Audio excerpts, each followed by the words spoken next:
Profit loss and ഡിസ്കൗണ്ടിൽ വരുന്ന ഏറ്റവും പ്രധാനപ്പെട്ട ഒരു കൺസെപ്റ്റ് ആണ് സക്സസീവ് ഡിസ്കൗണ്ട് എന്ന് പറയുന്നത്. അപ്പോൾ സക്സസീവ് ഡിസ്കൗണ്ട് ബേസ്ഡ് ആയിട്ടുള്ള അതിന്റെ ഏറ്റവും പ്രധാനപ്പെട്ട ഇക്വേഷനും അത് ബേസ് ചെയ്തിട്ടുള്ള കുറച്ച് ക്വസ്റ്റ്യൻസ് നമുക്കൊന്ന് നോക്കാം. അപ്പോൾ അതിൽ നമ്മൾ അറിഞ്ഞിരിക്കേണ്ട ഏറ്റവും പ്രധാനപ്പെട്ട ഒരു ഇക്വേഷൻ ആണ് സക്സസീവ് ഡിസ്കൗണ്ട് കണ്ടുപിടിക്കാനുള്ള അല്ലെങ്കിൽ സക്സസീവ് ഡിസ്കൗണ്ടിന്റെ പെർസെൻറ്റേജ് കണ്ടുപിടിക്കാനുള്ള ഇക്വേഷൻ. അത് നമ്മൾ പെർസെൻറ്റേജിൽ പഠിക്കുന്ന എഫക്റ്റീവ് പെർസെൻറ്റേജിന്റെ സെയിം ഇക്വേഷൻ ആണ്.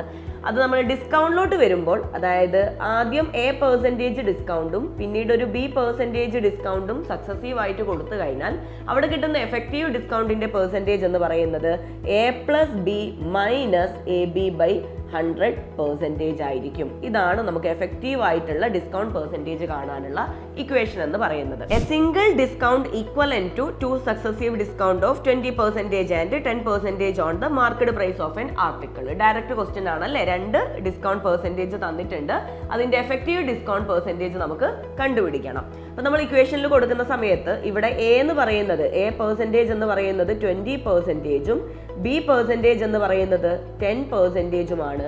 സോ എഫക്റ്റീവ് ഡിസ്കൗണ്ട് പെർസെൻറ്റേജ് 20 + 10 - 20 × 10/100 എന്ന് വരും.